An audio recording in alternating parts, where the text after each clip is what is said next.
Greetings, everyone. Pete Pardo here from Sea of Tranquility. Welcome to the Honorable Mentions episode of albums that are 30 years old in 2023. We've just finished the full list, right? You just heard my number 31. You should have a list of the entire list, the entire month. All 31 of my top picks will be in the comments section of that particular video for episode number 31. But now we moved on to the honorable mentions. These are the albums that I really like a lot, but didn't quite make the cut of top 31, but I do like these quite a bit, so we always like to do the honorable mention show so you can hear the kind of the rest of the full list that I was picking from, right, that didn't quite make the daily show. So let's start it all off with a very cool album from 1993 from a band I really dig a lot. This probably was number 32, would have been number 32 on my list because I really like this album a lot. It is Jurassic Shift from the great psychedelic space rock prog band called Ozric Tentacles, all instrumental, trippy instrumental space rock music. A classic album from them, arguably their best. Really, really good stuff. Next up, we're going to go to Canada for the great technical death metal band Gorguts and their excellent album, The Erosion of Sanity, another tremendous album from 1993.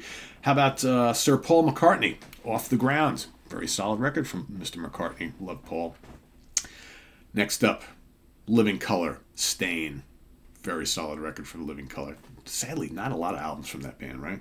Started off with a bang and it just kind of, after a few years kind of fizzled. That was about it from them, right? The great thrash band from the Northeast here, Overkill, I Hear Black. Solid record from them. Frank Zappa and the Mothers of Invention, ahead of their time. It's actually a few albums from Frank Zappa in 1993.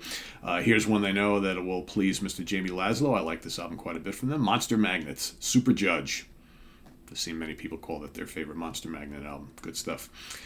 Here's one that may surprise many of you, because I have trashed this guy quite often during the years, and I am not a fan of him personally or his vocal style, and even his main band. But in 1993 he went off and did a solo record, put together a terrific band, and cranked out a really, really fun hard rock album, thanks to a guy named Steve Stevens, who pulls in a terrific performance on this album. I even saw them live on this tour, and he was amazing. Vince Neil's Exposed. Still a really good record. Quite frankly, it's the best thing Vince Neil ever did, in my opinion. Good stuff there. All right, let's go to Sweden. At the Gates, With Fear I Kiss the Burning Darkness. Groundbreaking melodic death metal band from Sweden, At the Gates. Dire Straits, On the Night. Excellent live album. One of two really, really great live albums from Dire Straits. Here's another one. This is a band that much of their kind of what everybody looks at as their classic era stuff I really can't listen to much anymore. Anthrax, Sounds of White Noise. First album with John Bush coming over from Armored Saint on lead vocals. I love John Bush. I thought he brought a different element to Anthrax, and I really like this album. Where I find I can't really listen to the 80s stuff much at all anymore. It just hasn't aged well with me. I was big into Anthrax back in the day. Now I'm kind of like, it just sounds like joke metal to me. I don't know. Just I want to still love it, right? Because they were one of my favorite bands of that kind of booming thrash era, right? It's just, Metallica, Anthrax, Megadeth, Overkill, Exodus, all those, but Testament. I mean, I would listen to Slayer. I listened to all those bands constantly. Out of all of them, Anthrax is the only one that I really just can't get into anymore. I don't know why, but John Bush does a great job on Sounds of White Noise. Next up, let's go to Germany. Halloween, Chameleon. Not as bad as we remember it. It's actually a fairly decent album, I think. We shit all over it back in the day, but that and Pink Bubbles Go Away. But you listen to Chameleon now, it's all right. It's all right. I don't mind it. Underrated studio album from Pat Benatar, Gravity's Rainbow. I like that album. Good stuff. Pete Townshend's Psychoderelict. Pete's got a lot of really solid, fun studio albums. All right, let's go to Norway. One of the great original black metal albums from Norway. Dark Thrones, Under a Funeral Moon. Terrifying stuff. Great album. A very eclectic and different album from Todd Rundgren, No World Order. Doing all sorts of weird electronic stuff, and there's kind of trip hop on there, and all sorts of weirdness on that album, but it's kind of fun. The Outer Limits by Voivod, the great band out of Canada. The Outer Limits. Speaking of Canada, I Mother Earth, Dig. I remember when that came out, a lot of us were listening to that album. Here's another good one. Almost made my list. A lot of you picked it during the month. Billy Joel's River of Dreams. It's a fun album. My wife loves that album. Clutch, Transnational Speedway. Right? Great early album from the great Clutch. Let's go back to thrash and speed metal one more time. Annihilator, Set the World on Fire. Very solid record from Annihilator. Another melodic death metal classic from Sweden, Dark Tranquillity, Sky Dancer. Terrific album. How about from Sao Paulo, Brazil, Sepultura, Chaos AD. Everybody loves Chaos AD. Those early Sepultura albums, lots of fun. Meatloaf, Bat Out of Hell 2. Very solid. I really like Bat Out of Hell 2. A lot of good material on that. Rob Halford's Fight, War of Words. Scorpions, Face the Heat. Some good tracks on there. Overall, I don't think it's a great Scorpions album, but there are some good things on there. Paradise Lost, the great Icon album. Marduk, another black metal band. Those of the Unlight. Terrific album from Marduk. Going back to Sweden once again for some melodic technical death metal. Carcass, Heartwork. Also back in Norway, Satyricon, Dark Medieval Times. Got a lot of really good black metal albums in this time. Frank Zappa, The Yellow Shark. Very cool classical inspired album. All right, here's another one.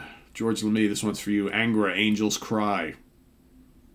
I like their follow-up album better, but Angels Cry is still good stuff. Good kind of power metal, speed metal type of thing.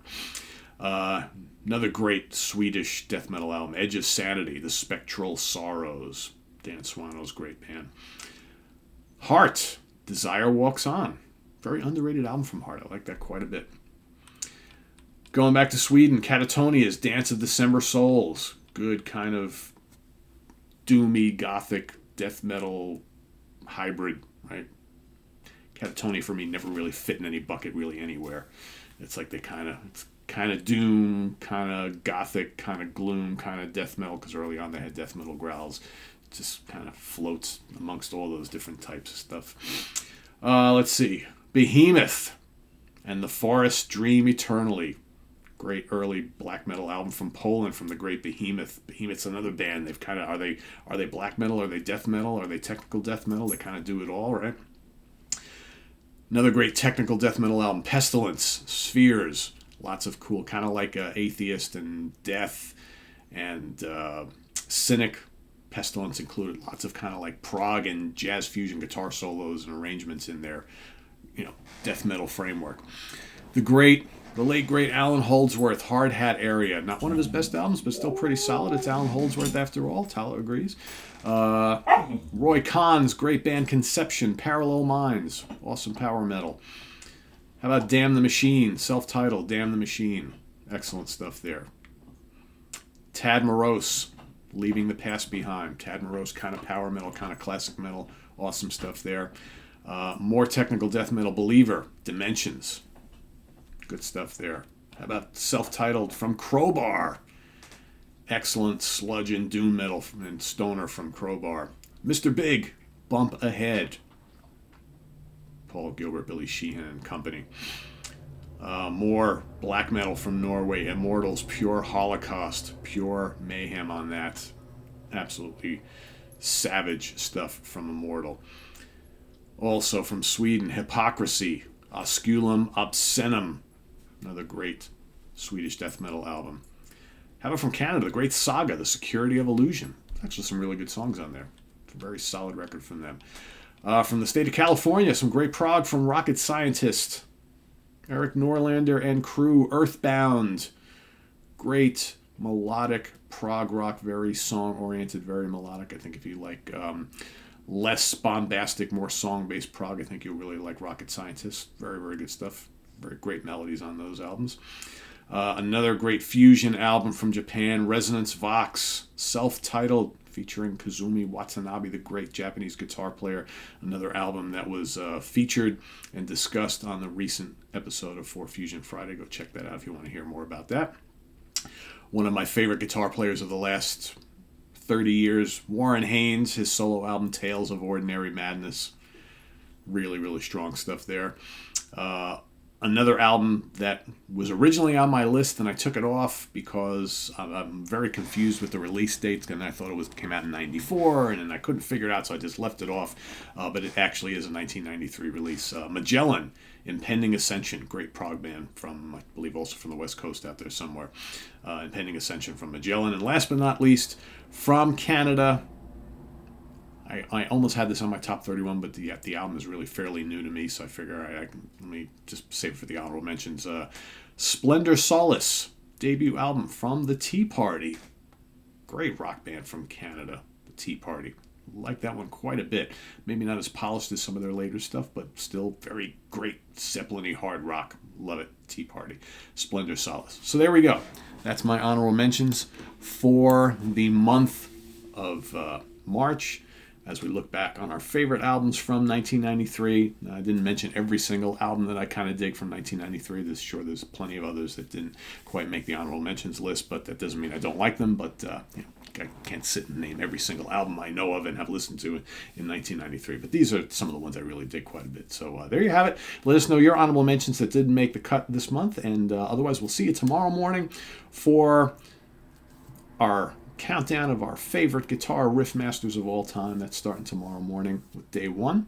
And each and every day I'll be giving you also my 3 favorite riffs from that particular riff master. So it should be a fun month for all of you guitar fans out there, right? So we're going to talk about the guys who created the dun dun dun, the great riffs of all time. So stay tuned and visit us on the web at www.seatranquility.org. We're on Facebook, we're on YouTube, all together, all the damn time. Please subscribe if you haven't already and click on that notification bell so you get alert of all of our content as it posts. And please do hit the like button before you leave.